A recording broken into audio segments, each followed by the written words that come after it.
गाड़ी को टक्कर मारी जिससे सुदीक्षा की मौत हुई, तो वो कहीं ना कहीं दोषी तो जरूर हैं। तो पहले उनकी गिरफ्तारी होनी चाहिए, मुकदमा लिखा जाना चाहिए था टाइम रहते हुए, लेकिन इस पूरे मामले को और ज्यादा लंबा किया गया। मेरठ में जो बैठे हुए आईजी वगैरह अधिकारी हैं, उन्होंने इस मामले में भी जो बुलंदशहर पुलिस का स्टैंड है वो बनाए रखा। तो सवाल ये खड़ा होता है कि जो आम आदमी है वो किस तरीके से पुलिस से इंसाफ की उम्मीद करे। बिल्कुल, जब पुलिस थाने तक पहुंच रही, पुलिस के थाने तक कोई आदमी पीड़ित पहुंच रहा है, उसको मुकदमा तक दर्ज नहीं किया जा रहा है, जो वो तहरीर देना चाहता है वो तहरीर नहीं ली जा रही है। इसीलिए कल 2 तहरीरें परिवार की ओर से निकल कर आई।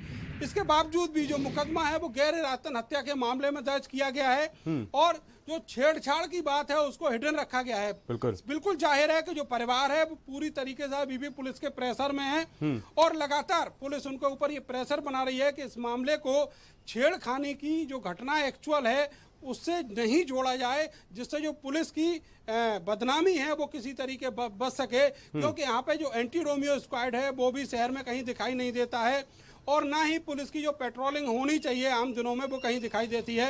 यहाँ की जो सुरक्षा व्यवस्था है, जो कानून व्यवस्था है, वो राम भरोसे एक अनुभवहीन अधिकारी के हाथ में पूरे जिले का प्रभार सौंपा गया है। बिल्कुल। चलिए, दानिश भी हमारे साथ, हमारे संवाददाता जुड़ गए। दानिश, यहाँ पर इस पूरे मामले पर चाचा और भाई दोनों का कहना है कि इस दौरान यहाँ पर लड़की के साथ छेड़छाड़ की गई है, लेकिन क्या वजह है कि यहाँ पर पुलिस से इस पूरे मामले में कहीं ना कहीं दूसरा एंगल देने की कोशिश यहाँ पर इस पूरे मामले को कर रही है पुलिस?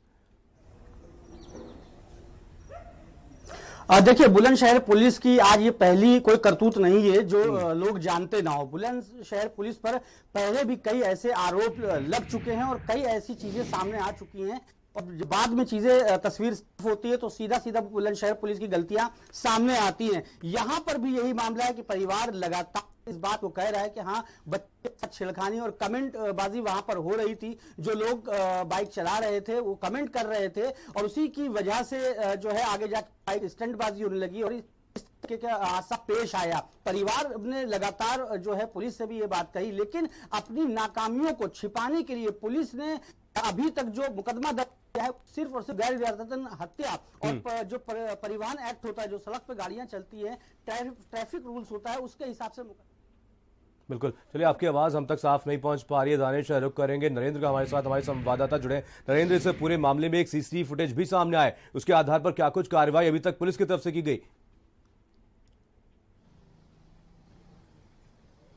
देखिए, एक दुकान है जो घटनास्थल से 5 मिनट की दूरी पर पहले ही है और वहाँ सीसीटीवी लगा हुआ था। जो फुटेज है वो सामने आया है, लेकिन पुलिस अभी तक उनको तलाश नहीं पाई है जो आरोपी हैं उनको।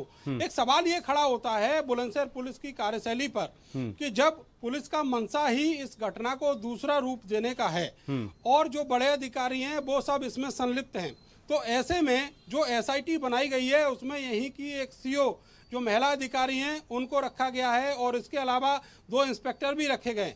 तो सवाल ये खड़ा होता है कि जब उनके जो वरिष्ठ अधिकारी हैं उनकी मंशा ही अच्छी नहीं है, उनकी नीयत खराब है और वो पीड़ित परिवार को इंसाफ नहीं देना चाहते, तो उनके जो अधीनस्थ हैं, जो इस एसआईटी के हेड हैं और दूसरे सदस्य हैं, तो उनसे आखिर कैसे उम्मीद की जा सकती है कि जो जांच है निष्पक्ष होगी और सुदीक्षा के परिवार को इंसाफ मिल पाएगा? ये एक बड़ा सवाल है। सरकार को भी इस ओर देखना चाहिए और जो मेरठ में एडीजी जोन बैठे हुए हैं उनको भी देखना चाहिए।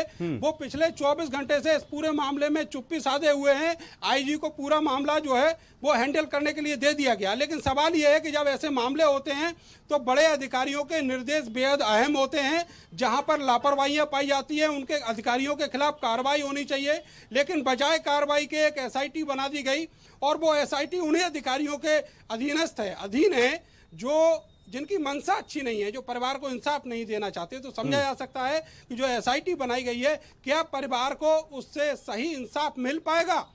जो मुकदमा दर्ज किया गया है उसमें भी हेर फेर की गई है। तो छेड़छाड़ वाली जो तहरीर है उसको किनारे कर दिया गया है और जो सामान्य घटना की तहरीर परिवार से ली गई है दबाव बनाकर। तो ये सवाल है, बहुत अहम सवाल है कि एसआईटी निष्पक्ष जांच कर पाएगी इस पूरे मामले में, जो पहले से ही जिले में जो बैठे हुए अधिकारी इनकी नीयत अच्छी नहीं है, उनके अधीन काम कर रही है। बिल्कुल दानिश, इस पूरे मामले में तहरीर और एफआईआर की अगर बात की जाए तो दोनों में काफी अंतर देखने को मिल रहा है। क्या आपने इस पूरे मामले पर आला अधिकारियों से बात की? क्या उनका कहना है, क्या वजह है कि दोनों में काफी अंतर है? देखिए, पुलिस विभाग का एक अपनी ढपली, अपना अपना राग है। जिस तरीके से अभी हमारे सहयोगी बता रहे थे कि एसआईटी इसकी जांच करेगी, लेकिन जो एफआईआर दर्ज हुई है जांच उसी के दायरे में और उसी के इर्द गिर्द ही घूमेगी। सबसे बड़ी बात जो पुलिस ने अपनी थ्योरी बताई कि हाँ, जहां पर ये घटना हुई वहां पर ट्रैफिक था, जबकि जिस जगह पर ये घटना हुई है सुनसान बीबान इलाका, वहां पर ट्रैफिक रहने का कोई सवाल ही नहीं खड़ा होता। लेकिन उसके बावजूद भी वहां के जो इस वक्त के कप्तान का जिनके पास चार्ज है अतुल श्रीवास्तव, जो वहां के एसपी सिटी भी हैं, वो सीधी ये बात कहते हैं कि ट्रैफिक की वजह से ये दुर्घटना हुई। और पहले जो तहरीर ली गई थी उसमें लिखा कमेंट किया जा था, उसके बाद से जो एक तीसरी तहरीर ली गई उसके अंदर उसका जिक्र नहीं था। तो कहीं ना कहीं पुलिस लगातार 40 घंटे लग गए पुलिस को एफआईआर दर्ज करने में। पुलिस कहीं ना कहीं दबाव बना, यहां तक सबसे बड़ी बात कि जो दादरी के विधायक हैं उन्होंने मुख्यमंत्री को चिट्ठी लिखी है और साफ उसमें अंकित किया है कि हाँ, कमेंटबाजी हुई, छेड़खानी हुई थी, इसकी वजह से ये घटना सामने आई, ये एक्सीडेंट सामने आया। उसके बावजूद पुलिस कहीं ना कहीं सभी को साफ करने के लिए इस तरीके के जो है मामले में छेड़खानी का धाराएं हटाकर सिर्फ और सिर्फ जो है सड़क जो परिवहन एक्ट होता है, सड़क की दुर्घटनाओं का एक्ट होता है, उसमें और गैर यत्न हत्या में मामला दर्ज किया है। जिस से पुलिस ने एक जो है वीडियो जारी किया था कि हाँ, सुदिशा अपने भाई के साथ जा रही थी, बिना हेलमेट पे जोर जरूर पुलिस ने दिया, लेकिन उसी तर्ज पे जिस तरीके तेजी से परिवार ने आरोप लगाया था कि हाँ, पलट एक जा रही बात कर रहा था, छेड़खानी कर रहा था, उसमें पुलिस ने कोई इंटरेस्ट नहीं लिया कि आखिर उस बुलेट वाले को ढूंढा जाए, उस जो है ढूंढा जाए, उस छेड़खानी करने वाले को ढूंढा जाए। उसमें पुलिस ने अभी तक इंटरेस्ट नहीं लिया। पुलिस कल से लेकर जब से ये मामला दोपहर से लेकर कल रात तक यही बताती रही है कि हाँ, इसमें नाबालिग बच्चा बाइक चला रहा था और जो है कोई वहां पर छेड़खानी की बात सामने नहीं आई है। ट्रैफिक वहां पर बहुत था, जबकि वो इलाका बीबान इलाका है। तो इससे साफ पता चलता है कि बुलंदशहर अपनी छवि बचाने के, अपनी चीजें बचाने के लिए अभी तक जो आला अफसरान है, चाहे वो मेरठ में बैठे हों, चाहे वो लखनऊ में बैठे हों, उनको गुमराह कर रही है। कल विधायक ने जब चिट्ठी मुख्यमंत्री को लिखी है, उस चिट्ठी में भी साफ जिक्र किया गया है कि हाँ, वहां पर छेड़खानी हो रही थी, क्योंकि जो पिता है उसने विधायक को बताया, जो है उन्होंने विधायक को बताया, लेकिन उसके बावजूद भी जो एफआईआर है उसमें जिक्र नहीं किया गया। कहीं ना कहीं बुलंदशहर पुलिस के ऊपर एक बार फिर सवालिया निशान खड़ा होता है कि आखिर बुलंदशहर पुलिस कर क्या रही है। अगर हम बुलंदशहर रेप कांड की बात करें, उसके अभी एक में गाजियाबाद के अंदर लाश मिली थी, उस मामले में भी बाद में मामला खुला और बेकसूर माँ बाप और बेटे को बाकायदा जेल जाना पड़ गया। तो बुलंदशहर पुलिस की जो कार्यप्रणाली है वो हमेशा सवालों के घेरे में होती है। और इस बार भी जिस तरीके से वहां के मौजूदा एसएसपी, जो कि जिनके पास एसएसपी का चार्ज है, जिस तरीके से एक कह सकते हैं कि नामाकुल जवाब दिया है, और साथ ही ये भी उनकी जो जवाबदेही थी, जो बनती थी कि हाँ, तुरंत मुकदमा दर्ज करें, क्योंकि सड़क दुर्घटनाओं में तुरंत मुकदमा दर्ज हो जाता है, चाहे वो अज्ञात में हो, और जब बात में चीजें सामने आती हैं तो तरमीम हो जाता है वो दूसरी धाराओं में। लेकिन उसके बावजूद भी बुलंदशहर पुलिस ने मुकदमा नहीं दर्ज किया। जब ये मामला तूल पकड़ता है तो कल पुलिस यहाँ पर आती है, बाकायदा एक व्यक्ति जो तहरीर लिख रहा है, जो सीओ आए थे बुलंदशहर से, उनके सामने जो तहरीर लिख रहा है, उस तहरीर के मुकदमा दर्ज नहीं किया जाता है, तहरीर दोबारा ली जाती है और उसके बाद 3 तहरीरों के, ये कह सकते हैं कि बाकायदा फिल्टर करते हैं अपने हिसाब से पुलिस उन तहरीरों को, उनके सिस्टम में कौन सी तहरीर फिट बैठेगी। तो कहीं ना कहीं परिवार पे भी प्रेशर बनाने की कोशिश करी पुलिस ने कि हाँ, किसी तरीके से प्रेशर बनाया जाए और इस मामले को सिर्फ और सिर्फ एक दुर्घटना दिखाई जाए कि हाँ, ये एक दुर्घटना है, कोई इंटेंशन नहीं, किसी तरीके की छेड़खानी हुई है। और इसी बात को लेकर अभी भी जो बुलंदशहर पुलिस है वो अपने उसमें कायम है कि हाँ, कोई भी छेड़खानी नहीं हुई। साथ ही जो डीएम है वहां के, उन्होंने भी निरीक्षण किया मौके का, उन्होंने भी इस बात को माना कि ये बीबान इलाका है, यहाँ पर सीसीटीवी कैमरे नहीं हो सकते। लेकिन जो कप्तान खुद इस बात को कह रहे हैं कि यहाँ ट्रैफिक था, जब बियाबान इलाका था तो वहां पर ट्रैफिक कैसे आया। जो सबसे बड़ी थ्योरी है वो यही है कि हाँ, जब बियाबान इलाका था तो वहां पर ट्रैफिक कैसे आया। दूसरा जो सबसे बड़ा होता कि जब यहाँ पर सीओ और इंस्पेक्टर बुलंदशहर यहाँ पर बैठे हुए थे, कल दोपहर में जब यहाँ पर वो आए थे, तहरीर लिखी जा रही थी, तो मुकदमा क्यों नहीं दर्ज किया। लगातार परिवार को यह बताया गया कि ऐसे नहीं ऐसे लिखना है, ऐसे नहीं ऐसे लिखना है। तो कहीं एक ऐसी होनहार बच्ची जो आगे जाके बहुत उसके सपने थे, बहुत कुछ वो कर सकती, दादरी एक छोटा सा इलाका है, इस इलाके का नाम रोशन कर सकती थी, लेकिन उसकी इस तरीके से जो दुखद मृत्यु हो जाती है और उस पर भी अपनी फाइलों को बिल्कुल। चलिए दानिश, आपकी आवाज़ हम तक साफ नहीं पहुंच पा रही है। नरेंद्र हमारे साथ, हमारे संवाददाता जुड़े हुए।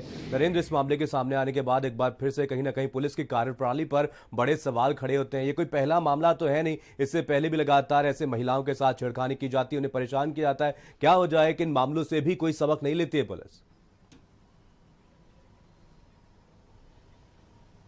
देखिए, जो बुलंदशहर जिला है वो इस तरीके के मामलों में पहले भी बदनाम रहा है और यहाँ के जो अधिकारी हैं उनकी कार्यशैली बेहद खराब रही है। आपको एक नजीर जो अभी दानिश ने जिक्र किया उससे जोड़कर बताना चाहूंगा कि एक महिला जिसका सूटकेस में शव मिला था गाजियाबाद में, उसको बुलंदशहर से गुमशुदा एक महिला को बताकर और उसमें एक परिवार के 3 लोगों को जेल भेज दिया गया। कुछ दिन बाद वो महिला अलीगढ़ में जिंदा मिली। हाँ। आपको बताएं कि जो एसआईटी बनी है जिसमें सीओ दीक्षा सिंह हेड कर रही हैं, वो वही अधिकारी हैं जिन्होंने उस मामले में इन्वेस्टिगेशन किया था और उस मामले में भी वो पूरी तरीके से फेल्योर साबित हुआ था उनका। तो ऐसे मामले में जो इतना हाई प्रोफाइल मामला है, संजीदा मामला है, जिसमें पहले से ही जो नीयत अच्छी नहीं है अधिकारियों की, उसमें दीक्षा सिंह जैसी फेल्योर अधिकारी को एसआईटी का हेड बनाया गया है। समझा जा सकता है कि जो नीयत है पुलिस के अधिकारियों की वो बिल्कुल खराब है और वो नहीं चाहते कि किसी अच्छे अधिकारी से इस पूरे मामले की जांच हो और जो एक्चुअल चीजें हैं वो पूरे केस की सामने निकल कर आ पाए। इसीलिए दीक्षा सिंह को इस पूरे मामले की जिम्मेवारी दी गई है जो पहले ही नाकाम साबित हो चुकी हैं। तो सवाल ये खड़ा होता है कि पुलिस आखिर इस पूरे मामले में करवाना क्या चाहती है। मनीष, बिल्कुल। चलिए दानिश भी हमारे साथ, हमारे संवाददाता जुड़े हुए। दानिश, कहीं ना कहीं एक बड़ी लापरवाही साफ तौर पर पुलिस की तरफ से इस पूरे मामले पर देखने को मिली। क्या आपने इस पूरे मामले पर आला अधिकारियों से बात की?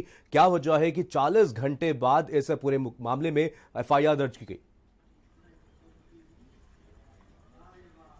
देखिए, सबसे बड़ी बात यही है कि वाकई पुलिस कह सकते हैं कि मजाकिया लहजे में अपने कार्य को इस वक्त अंजाम दे रही है। 40 घंटे के बाद एफआईआर दर्ज होती है। जो बड़े अफसरान हैं उनसे हमारी बात हुई थी तो उनका कहना था कि हमारे पास तहरीर नहीं आई है, लिहाजा से हमने मुकदमा दर्ज नहीं किया। लेकिन हम अपने दर्शकों को भी ये बताना चाहेंगे कि पुलिस सो मोटो संज्ञान लेती है और सिर्फ कई ऐसे मामले होते हैं, चाहे वो बार ऐसे मामले आते हैं सड़क पे जो है दुर्घटना हो जाती है, उस आदमी की पहचान नहीं हो पाती, उसके बावजूद पुलिस मुकदमा दर्ज करती है। लेकिन यहाँ पर पुलिस इंतजार करती रही कि हाँ, परिवार जो कि गमजदा परिवार है, उनके परिवार में उनकी एक ऐसी बेटी जो कि जो है देश का नाम रोशन कर सकती थी, अमेरिका में पढ़ रही थी, उसको 20 अगस्त को वापस जाना था, उसकी मौत हो जाती है और परिवार तहरीर लेके थाने जाता। तो ये पुलिस ने सबसे बड़ी यहाँ पर एक गलती करी कि यहाँ परिवार का इंतजार किया, न कि खुद ही एफआईआर दर्ज कर लेते। क्योंकि पुलिस की नीयत थी वो सिर्फ और सिर्फ यही थी कि किसी भी तरीके से इस मसले को सड़क दुर्घटना करार दिया जाए, से कम पुलिस का रास्ता साफ हो जाए, कोई क्रिमिनल एक्टिविटीज पुलिस के मत्थे ना पड़े, कोई क्रिमिनल जो कहते हैं कि क्राइम के सेंस से लेकर एक जांच होती है, क्राइम सीन को लेकर एक जो जांच होती है उससे पुलिस का पल्ला जाए। पुलिस ने वही किया। साधारण जो है रोड एक्सीडेंट के मामले में इस मुकदमे को अभी भी दर्ज कर लिया। हालांकि गैर इरादतन हत्या 400 लगी हुई है, लेकिन गैर इरादतन हत्या में जो छेड़खानी का एक परिवार ने भी बताया, चाचा ने बताया, पिता ने बताया, भाई नहीं बताया, उसका जिक्र जो है एफआईआर में नहीं है। तो पुलिस की जो नीयत है, बदनीयती है, वो साफ यहां पर देखी जा रही है कि हाँ, पुलिस चाहती है कि इस मामले को पूरी तरह से जो है रफा दफा कर दें, सड़क दुर्घटना का नाम देके। पूरे इलाके में काफी ज्यादा जो है गुस्सा है, आक्रोश है, लोग इंसाफ चाहते हैं, पूरा देश जो है सुरक्षा के साथ खड़ा हुआ है और यहाँ पर अपनी थ्योरी बनाने हुई वो अल्लाह जानना चाहती है सिर्फ और सिर्फ अपनी कार्यवाही। क्योंकि जाहिर सी बात है, अगर छेड़खानी का जो है पुलिस जांच करती है या छेड़खानी का नाम पुलिस अपने लिखा पढ़ देती है तो कई खड़े होते हैं कि एंटी रोमियो स्क्वाड कहां था, और भी कई सवाल खड़े होते हैं कि जो महिला सुरक्षा की बात होती है वो टीमें कहां थी। तो इसलिए पुलिस अपना पल्ला इन सारे मामलों से झाड़ना चाहती है। और यहां पर एक बात और कहना चाहूंगा कि पुलिस की थ्योरी के हिसाब से हेलमेट के ये बच्चे निकले थे बुलंदशहर के लिए, तो नोएडा कमिश्नरी बन चुकी है। यहाँ पर भारी पुलिस बल जो है लखनऊ से भेजा गया है, तैनात रहता है। 8 घंटे की ड्यूटी का टाइमिंग अब चेंज हो चुका है। तो जब ये लोग यहाँ से निकले थे, इनको क्यों नहीं रोका गया कि हाँ, ये बिना हेलमेट के जा। ये मैं पुलिस की थ्योरी के हिसाब से बता रहा हूँ। अगर इन लोगों को यहीं पर रोक लिया था तो शायद इस बच्ची की जान बच सकती थी। लेकिन पुलिस अपना पल्ला झाड़ने के लिए अपने आप को, चाहे वो नोएडा पुलिस हो चाहे वो बुलंदशहर पुलिस हो, सिर्फ और सिर्फ अपने को बचाने के लिए क्राइम पे काम ना करना पड़े, लिहाजा इसी वजह से इस मामले को सिर्फ और सिर्फ सड़क दुर्घटना का नाम देकर अपना पल्ला झाड़ दिया। जी बिल्कुल, नरेंद्र हमारे साथ हमारे संवाददाता जुड़े हैं। नरेंद्र, यहाँ पर महिलाओं की सुरक्षा के लिए एक एंटी रोमियो स्क्वाड का भी गठन किया गया है। अगर यहाँ पर महिलाओं की सुरक्षा ही नहीं हो पा रही है तो फिर इसकी क्या जरूरत है, एंटी रोमियो स्क्वाड की क्या जरूरत है फिर?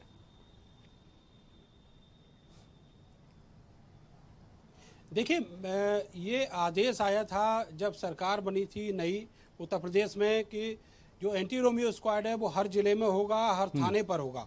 और बीच बीच में कई सारी कसरतें भी होती हैं कि अब जब भी कोई बड़ी घटना होती है तब एंटी रोमियो स्क्वाड बना दिया गया है, ये दावा किया जाता है। लेकिन जमीन पर कहीं भी एंटी रोमियो स्क्वाड दिखाई नहीं देता। जहां तक बात करें इस घटना स्थल की, ये औरंगाबाद कस्बे से महज 1.5 किलोमीटर पहले की घटना है और यहाँ पर जो मूवमेंट होना चाहिए पुलिस का वो कहीं नहीं था और इसीलिए जो सौदे थे वो अपनी हरकत को अंजाम दे पाए और एक होनहार छात्रा को अपनी जान गंवानी पड़ी। उसका परिवार पूरी तरीके से टूट पड़ा है और ये बात उन्होंने, जो मुकदमा दर्ज हुआ है उस तहरीर में भी उसके पिता ने लिखी है कि उनका परिवार उनकी बेटी की मौत से पूरी तरह टूट गया है, तहस नहस हो गया है। तो सवाल ये खड़ा होता है कि पीड़ित के प्रति जो पुलिस की संवेदना होनी चाहिए वो उस पूरे केस में कहीं नजर नहीं आई। 40 घंटे तक इंतजार किया जाता है कि किसी तरीके से मुकदमा है वो पुलिस अपनी मनमर्जी से दर्ज करा ले और जो पुलिस के अधिकारी हैं वो पूरे इस मामले को टाले रहते हैं। तो समझा जा सकता है कि जो अधिकारियों की मानसिकता है वो बहुत खराब है और सरकार की मंशा के अनुरूप नहीं है। इसीलिए ना एंटी रोमियो स्क्वाड जिले में है और ना ही जब कोई घटना हो जाती है उसके बाद सीधे थाने आकर अगर कोई मुकदमा दर्ज कराना चाहे तो उसकी बात सुनी जाती है। यहाँ पर जो पूरी कमान है इस समय जिले में पुलिस महकमे की वो गैर अनुभवी हाथों में है और उससे जनता को बहुत बड़ा नुकसान है। और इसी वजह से जो थोड़े दिन पहले एक मामला सामने निकल कर आया जिसमें गाजियाबाद में मिली एक महिला की डेड बॉडी को यहाँ से गायब एक महिला से जोड़ दिया गया। पुलिस ने अपना गुड वर्क कर लिया और 3 बेकसूर लोगों को जेल भेज दिया। वो करीब महीने भर तक जेल में रहे।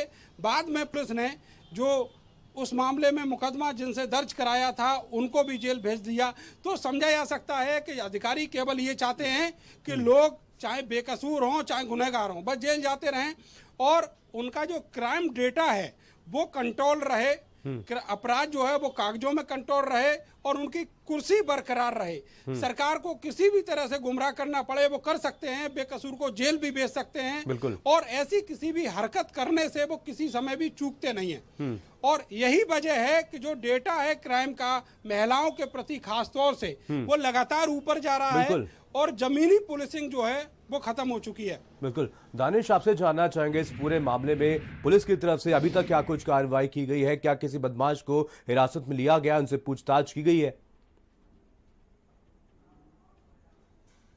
देखिए, पुलिस का अपना इस वक्त का कहना है कि हम जो है जांच कर रहे हैं, जो मुकदमा दर्ज हुआ है उसके आधार पर जांच कर रहे हैं और साथ ही वो जो इलाका है वहां पर भी जो है लोगों से पूछताछ कर रहे हैं। हालांकि एक्सीडेंट के मामलों में अगर तुरंत कार्रवाई हो बहुत कुछ सबूत मिल जाते हैं, एविडेंस तुरंत मिल जाते हैं क्योंकि कोई भी रोड जब चलती है वहां पर एक्सीडेंट होता है, वहां पर लोग रहते नहीं, चलते फिरते रहते हैं। अगर जिस वक्त ये घटना हुई थी उस वक्त वहां पर पुलिस तुरंत रिस्पॉन्ड करती, पर मौके पर पहुंचकर पूछताछ करती तो शायद इतनी ज्यादा दिक्कतें सामने ना आती और पुलिस को साफ साफ और सच्चाई पता चल जाती कि हाँ कौन लड़के थे, कौन छेड़खानी कर रहे थे और कैसे घटना घटित हुई। लेकिन कोई भी चीजें नहीं हुई। जब इस पूरे मामले को मीडिया ने जो है उठाया, मीडिया ने दिखाना शुरू किया, तब उसके बाद पुलिस एक्टिव होती है और पुलिस कहती है कि हम जांच, क्योंकि जो मौजूदा कप्तान है वो छुट्टी पे हैं। चलिए, आप दोनों नजर बनाए रखिए, आप दोनों से अपडेट लेते रहेंगे। फिलहाल तमाम जानकारी के लिए आप दोनों का बहुत बहुत धन्यवाद